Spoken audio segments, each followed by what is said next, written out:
सिरसा की धरती पर इस विजय संकल्प महारैली में यहाँ पर विशेष तौर पे आज सिरसा के लोगों को आशीर्वाद देने के लिए और सिरसा के लोगों का, क्योंकि ये डेरों और संतों की धरती है, उनका आशीर्वाद लेने के लिए हमारे बीच में यहाँ पर पहुंचे उत्तर प्रदेश के यशस्वी मुख्यमंत्री योगी आदित्यनाथ जी, मंच पर विराजमान हमारा पार्टी का सभी शीर्ष नेतृत्व आदरणीय बराला जी, हमारे भाई गोविंद कांडा जी, आदरणीय गणेशी लाल जी, बहन सुनीता दुग्गल जी, दूड़ाराम जी, नापा साहब,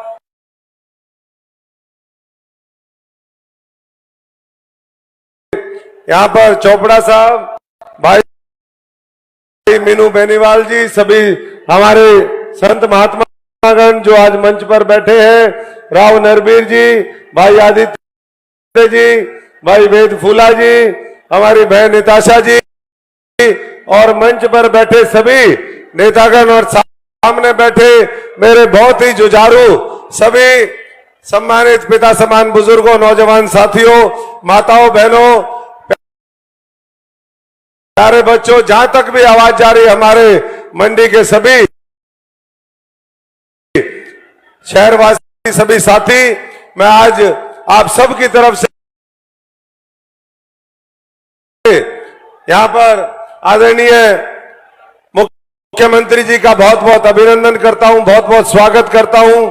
और साथियों, इतना ही कहूंगा कि आज जो मोदी जी संकल्प लेकर के देश में चल रहे हैं कि हमें 2047 तक, जब देश आजादी के 100 साल मनाएगा, इस भारत को विकसित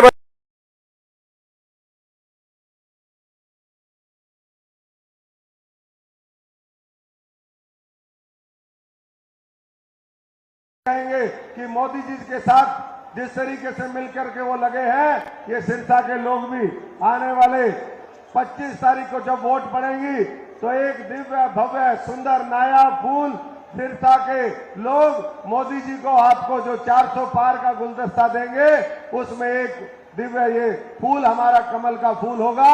और केंद्र की सरकार में, दिल्ली में, संसद में एक मजबूत भागीदारी और हिस्सेदारी इस इलाके की होगी। साथियों, आज महाराज जी योगी आदित्यनाथ जी यहाँ पर हैं, बहुत, क्योंकि सबने अपना अपना समय काट करके उनका, क्योंकि मौसम खराब है, मैं इतना ही कह सकता हूं कि आप सब जानते हैं इस इलाके के अंदर पिछले 15 वर्षों से जब आपने मौका दिया तो 45 से 50 हजार करोड़ रुपए के उस समय प्रोजेक्ट आए। आज एक बार फिर आशीर्वाद आप मजबूती से दीजिए।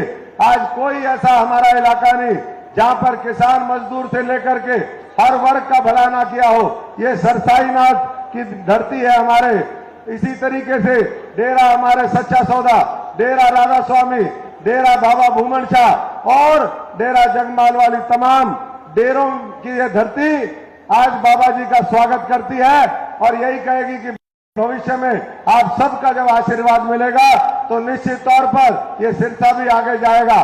और साथियों, आप सबने देखा, मैं एक और इस मंच के माध्यम से बात करना चाहता हूं, क्योंकि 3-4 दिन बाद हम सीधे वोटिंग के लिए जाएंगे। हम पिछले 70 दिन से चुनाव लड़ रहे हैं। इस हरियाणा में भारतीय जनता पार्टी ने अपने 10 के 10 उम्मीदवार सबसे पहले वो अनाउंस किए। और साथियों, आप सब जानते हैं कि दूसरी पार्टियां आज भी हिम्मत नहीं कर रही, चाहे उत्तर प्रदेश हो।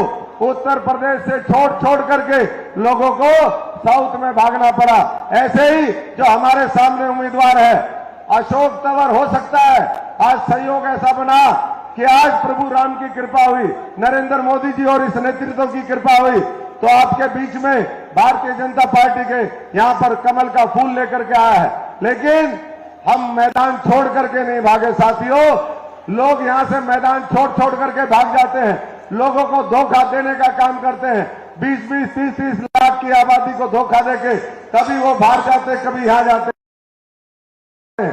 बेसिकली सब साथी जानते हैं कि साथियों, ये संविधान में विश्वास करने वाली पार्टी नहीं है। ये संविधान और बाबा साहब को पीछे ले जाने वाली पार्टी है। इसलिए दलित पिछड़ों के खिलाफ काम करने वाली इस कांग्रेस पार्टी को, इस घमंडिया गठबंधन को सबक सिखाने का काम करे और आने वाली 25 तारीख को सिरसा में इतिहास बना करके एक बार फिर मजबूती से कमल खिले, पहले से ज्यादा मार्जिन के साथ खिले, ये मिलकर के सुनिश्चित करिए। आप एक बार फिर यहां पर आए, मैं योगी जी का आप सबकी तरफ से, सिरसा संसदीय क्षेत्र सिरसा वासियों की तरफ से बहुत बहुत स्वागत करता हूं, अभिनंदन करता हूं। एक बार मेरे साथ जोर से बोलेंगे, जय श्री राम, जय जय श्री राम, भारत माता की धन्यवाद। सिरसा की जनता की तरफ से योगी जी को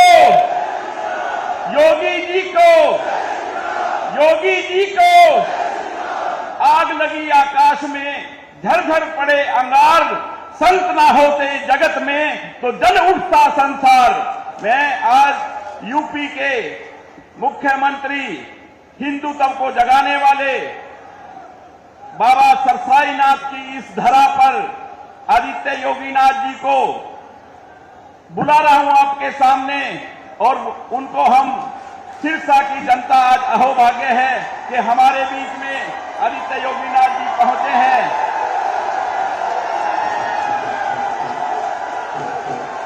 भारत माता की, भारत माता की, भारत माता की, वंदे वंदे वंदे। सिरसा की इस पावन भूमि पे आप सबने न्यारी राम राम। नाथ संप्रदाय के बहुत सिद्ध योगी बाबा सरसाईनाथ की कृपा भूमि के तौर पर विख्यात गुरु नानक देव जी, गुरु गोविंद सिंह जी तथा साहबजादे अजीत सिंह की पावन स्मृतियों को सहेजने वाली इस पुण्य धरा को कोटि कोटि नमन करता हूं। बोले सो निहाल, बोले सो निहाल। यह भूमि भारत की राजनीति के ताऊ कहे जाने वाले देवीलाल जी की भी कर्म भूमि रही है, जिन्होंने सिद्धांतों के लिए प्रधानमंत्री पद की कुर्सी को ठुकराया था। ऐसी पावन धरा को कोटि कोटि नमन करते हुए, जिस धरा ने महान किसान नेता और स्वतंत्रता संग्राम सेनानी सर छोटू राम जी को, सुर सम्राट पंडित जसराज जी को जन्म दिया हो, ऐसी पूरा पावन धरा को नमन करते हुए मैं आप सबका हृदय से स्वागत करता हूं, अभिनंदन करता हूं। मंच पर उपस्थित हमारे पूज्य संत श्री सौंदर्यनाथ जी, महंत श्री केशवनाथ जी, यहां की सांसद श्रीमती सुनीता दुग्गल जी, लोकसभा के हमारे प्रत्याशी श्री अशोक तंवर जी, राज्यसभा के माननीय सांसद श्री सुभाष बराला जी, लोकप्रिय विधायक और हमारे नाथ संप्रदाय के ही भक्त हैं श्री गोपाल जी, माननीय विधायक श्री दुड़ाराम जी, विधायक श्री लक्ष्मण नापा जी, जिलाध्यक्ष श्रीमती नताशा सिहाग जी, जिलाध्यक्ष फतेहाबाद श्री बलदेव ग्रोहा जी, पूर्व राज्यपाल श्री गणेशी लाल जी, लोकसभा संयोजक आदित्य चौटाला जी, हरियाणा सरकार के चेयरमैन श्री बेग फुला जी, जगदीश चोपड़ा जी, मंच पर उपस्थित भारतीय जनता पार्टी के सभी हमारे पदाधिकारीगण और भारी संख्या में बाबा सिरसाईनाथ की पावन धरा को विकास और विरासत की भूमि के रूप में स्थापित करने के लिए यहां पर उपस्थित मैंने बहनों और भाइयों, आप सबका मैं हृदय से अभिनंदन करता हूं, स्वागत करता हूं। बहनों और भाइयों, मैं बाबा गोरखनाथ की धरती से और मर्यादा पुरुषोत्तम प्रभु राम की पावन जन्मभूमि से आपके बीच में यहां पर आया हूं। भारत के यशस्वी प्रधानमंत्री और दुनिया के सबसे लोकप्रिय राजनेता मोदी जी का संदेशा लेकर के आया हूं, और संदेशा यही लेके आया हूं कि 4 चरणों के चुनाव पहले ही संपन्न हो गए थे, 5वां चरण आज चल रहा है, और अब पूरे देश के अंदर एक पहले 3 चरणों में, 4 चरणों में जो लहर थी, 5वें चरण में वो सुनामी बन चुकी है, मोदी की सुनामी पूरे देश के अंदर। और एक ही स्वर गूंज रहा है, चारों ओर एक ही नारा गूंज रहा है, और वह है कि फिर एक बार,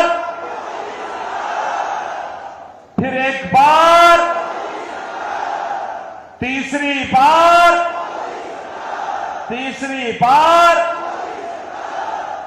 अब की बार।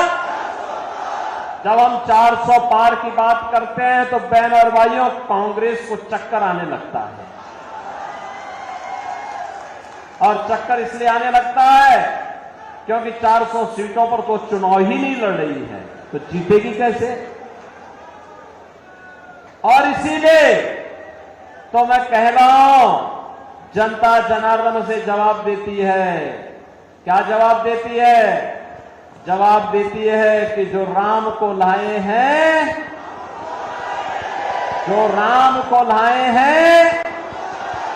पूरे देश से एक ही आवाज है।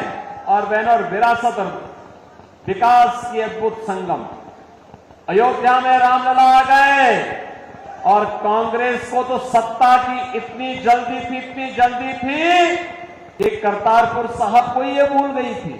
और तो मोदी जी आए, तो मोदी जी ने आने के बाद करतारपुर कॉरिडोर के निर्माण के कार्यक्रम को भी आगे बढ़ाया, गुरु नानक देव की पावन धरा को भी भारत का हिस्सा बनाने का कार्य आगे बढ़ाया, और गुरु गोविंद सिंह जी महाराज के 4 साहबजादों ने, जिन्होंने सरहिंद के लिए अपने आप को बलिदान किया था, उनके नाम पर 26 दिसंबर की तिथि को वीर बाल दिवस के रूप में मनाने की घोषणा भी की है। इसलिए बहनों और भाइयों, आज इसीलिए मैं आपको पास आया हूं कि पावन धरा तो मेरे लिए 2 प्रकार से महत्वपूर्ण है। गुरु नानक देव जी से लेकर के गुरु गोविंद सिंह जी के साहबजादों की पावन धरा के रूप में, और हमारे नाथ संप्रदाय के पवित्र संत बाबा सिरसाई नाथ जी के नाम पर, जिनके नाम पर इस सिरसा बसा हुआ है, इसलिए ये मेरे लिए एक पावन धरा है। इसको मैं कोटि नमन करता हूं, आप सबका अभिनंदन करता हूं, स्वागत करता हूं। बहनों और भाइयों, आज देश बदल चुका है। हमारी पीढ़ी सौभाग्यशाली है कि हम नए भारत के नागरिक हैं, मोदी जी के नेतृत्व में कार्य कर रहे हैं, और जो दुनिया के लिए असंभव है, जो कांग्रेस के लिए असंभव था, वो मोदी जी ने संभव करके दिखा दिया, कर दिया ना। देखो, पहले दुनिया में भारत का सम्मान नहीं बचा था, लोग भारत को शक की निगाहों से देखते थे। पहले दुनिया में भारत के बारे में तमाम प्रकार की चर्चाएं होती थी, हमारी सीमाएं सुरक्षित नहीं थी, दुश्मन भारत की सीमा में घुस जाता था, आतंकी विस्फोट होते थे, जगह जगह विस्फोट होते थे, नक्सलवाद चारों ओर फैला हुआ था, विकास कार्य ठप पड़े थे। जब सुबह उठते थे तो पहला समाचार भ्रष्टाचार का, और सायंकाल होते होते आतंकी वारदात की घटनाएं आने लगती थी, निर्दोष लोग मारे जाते थे, सेना के जवान शहीद होते थे, गरीबों के कल्याण के लिए कोई योजना नहीं थी, कोई गरीब भूख से मरता था, किसान आत्महत्या करता था, दवा के भाव में मरीज दम तोड़ता था, बेटी और व्यापारी सुरक्षित नहीं थी। बहनों और भाइयों, पिछले 10 वर्ष में मोदी जी ने भारत की तस्वीर और तकदीर को बदला है। ये तस्वीर और तकदीर को कैसे बदल दिया है? आज भारत का सम्मान दुनिया में बढ़ा है। दुनिया में कोई संकट आता है, लोग दुनिया भारत की तरफ देखती है। सीमाएं सुरक्षित हैं। अब कोई दुश्मन भारत की सीमाओं का अतिक्रमण नहीं कर सकता है, क्योंकि नया भारत है। और आतंकी वारदात तो नहीं होती, इस पे नकेल कसा गया, लेकिन अगर पटाखा भी जोर से फट जाए ना, तो सबसे पहले पाकिस्तान सफाई देता है कि नहीं, मैंने नहीं किया है। उसे मालूम है अगर समय रहते सफाई नहीं दी तो ये भारत है, छेड़ता नहीं है, लेकिन अगर कोई छेड़ता है तो उसको छोड़ता भी नहीं है और भयभीत रहता है। बहनों और भाइयों, भय बिनु होई न प्रीति, ये वही है। जब ताकत होती है ना, तो हर व्यक्ति शांति और सौहार्द के लिए आपके सामने झुकता है। और आज भारत ने दुनिया को एहसास कराया है। विकास के कार्य बड़े बड़े, highway, railway, metro, IIT, IIM, AIIMS, 1 district 1 medical college, IIIT, NIT, world class university, और हर व्यक्ति के स्वास्थ्य के लिए हर घर नल और नल में जल की योजना मोदी जी ने पूरे देश के अंदर लागू कर दी। देखो, कांग्रेस के लोग भूखों मरते थे, गरीबों को भूखों मारते थे, उनका राशन खा जाते थे। और बहनों और भाइयों, भाजपा की सरकार में 80 करोड़ लोगों को फ्री में राशन मिल रहा है। मैं बोलना चाहता हूं, जो लोग पाकिस्तान का राग अलाप रहे हैं, उनको बोलो, 23 से 24 करोड़ की आबादी का पाकिस्तान भूखों मर रहा है। वहां की जनता सड़कों पर है, तोड़फोड़ आगजनी हो रही है, 1 किलो गेहूं के लिए छीना झपटी हो रही है। और मोदी जी के नेतृत्व में भारत ने 10 वर्ष में 25 करोड़ लोगों को गरीबी रेखा से उभारने का काम किया है। 60 करोड़ लोगों को देश के अंदर 5 लाख रुपए का स्वास्थ्य बीमा का कवर मिल रहा है। 50 करोड़ गरीबों के जनधन अकाउंट खुल गए हैं। 12 करोड़ किसानों को किसान सम्मान निधि का लाभ, 12 करोड़ घरों में शौचालय का निर्माण, 10 करोड़ गरीबों को उज्ज्वला योजना का कनेक्शन और 4 करोड़ गरीबों के मकान बन गए हैं। और मोदी जी ने घोषणा की है, तीसरी बार सरकार बनेगी, 70 वर्ष से ऊपर के हर एक बुजुर्ग को 5 लाख रुपए हर वर्ष स्वास्थ्य के लिए उपलब्ध करवाएंगे। मोदी जी ने घोषणा की है, तीसरी बार सरकार बनते ही जितने बचे हुए गरीब होंगे उनको भी एक एक मकान उपलब्ध करवाएंगे। मोदी जी ने घोषणा की है, तीसरी बार सरकार बनाएंगे, सोलर स्कीम के अंतर्गत हर घर को फ्री में बिजली उपलब्ध करवाने का काम भी करेंगे। बहनों और भाइयों, यहां विकास भी है, गरीब कल्याण भी है, देश की सुरक्षा भी है, आतंकवाद का सफाया भी है और भारत का सम्मान भी है। और साथ साथ रामलला का भव्य मंदिर के निर्माण का कार्य भी तेजी के साथ आगे बढ़ गया है। रामलला अयोध्या में विराजमान हो गए। बहनों और भाइयों, मैं आपसे पूछना चाहता हूं, मोदी जी ने जो ये किया, इसमें किसी के साथ भेदभाव हुआ है क्या? अरे इसमें तो कोई भी जाति, हर जाति, मत, मजहब, क्षेत्र, भाषा, पूरे देश के 140 करोड़ लोगों को उन्होंने परिवार मान करके दिया। सबका साथ, सबका विकास की बात मोदी जी ने की। और बहनों और भाइयों, एक तरफ सबका साथ और सबके विकास की भाव, सुरक्षा सबको, लेकिन तुष्टीकरण किसी का नहीं। हमने तुष्टीकरण नहीं, संतुष्टीकरण पर ध्यान दिया। और दूसरी तरफ इंडी गठबंधन में कांग्रेस और उसके सहयोगी दल हैं। सुबह से लेकर शाम तक एक नया झूठ और एक नई अफवाह फैलाते हैं। जब सत्ता में थे तब कुछ नहीं किया, तब हिंदुओं की भावनाओं के साथ खिलवाड़ किया। तो उस समय ये लोग क्या कहते थे? कहते थे हिंदुस्तान के संसाधनों पर पहला अधिकार मुसलमान का है। अरे कहां हमारा हिंदू जाएगा, कहां हमारा दलित जाएगा, कहां पिछड़ा जाएगा, कहां अन्य गरीब जाएगा, कहां महिलाएं जाएंगी। और ये राग अलापते थे वही। और आज बहनों और भाइयों, इनके अंदर एक और भूत सवार हो गया है। कांग्रेस ने अपने घोषणा पत्र में इतनी खतरनाक घोषणा कर दी है, अब कहती है कि कांग्रेस सत्ता में आई तो सत्ता में आने के बाद गरीबी हटाने के लिए देश के हर नागरिक की संपत्ति का सर्वे करवाएगी। सर्वे करा करके वरासत टैक्स लगाएगी। वरासत टैक्स का मतलब आपके बाप की, आपके दादा की, आपके ग्रैंडफादर, आपके फादर, जिसकी भी प्रॉपर्टी आपको मिली होगी, उस प्रॉपर्टी में से आधी प्रॉपर्टी कांग्रेस के लोग ले लेंगे और फिर इस प्रॉपर्टी को वह मुसलमानों को बांट देंगे। क्या आप इसको स्वीकार करेंगे? क्या आप इसको स्वीकार करेंगे? क्या आप पाकिस्तानियों को और मुसलमानों को अपनी संपत्ति पे कब्जा करने देंगे? क्या? अरे हरगिज नहीं। भारतीय जनता पार्टी इनको ये मौका ही नहीं आने देगी। और ये तो बात की बात आएगी सत्ता में। रामलला के कारण इनको अब किसी भी जन्म में सत्ता नहीं मिलने वाली है, कभी नहीं मिलने वाली है, क्योंकि चुनाव तो राम भक्तों, रामद्रोहियों के बीच में हो गया है।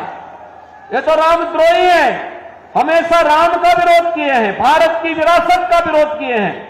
इनको सत्ता कभी नहीं मिल सकती है। और यही कहने के लिए आज मैं आपके पास आया हूं। बहनों और भाइयों, आपने औरंगजेब का नाम सुना हो ना? ये मुगलों में सबसे क्रूर बादशाह था। औरंगजेब, कोई मुसलमान भी अपने पुत्र का नाम औरंगजेब नहीं रखता, मालूम है ना आपको? इसलिए नहीं रखता, औरंगजेब ने सत्ता के लिए पहले अपने भाई की हत्या की और फिर अपने बाप को भी जेल भेज दिया। बाप उसका पानी के लिए तरसते तरसते मर गया। वह औरंगजेब था।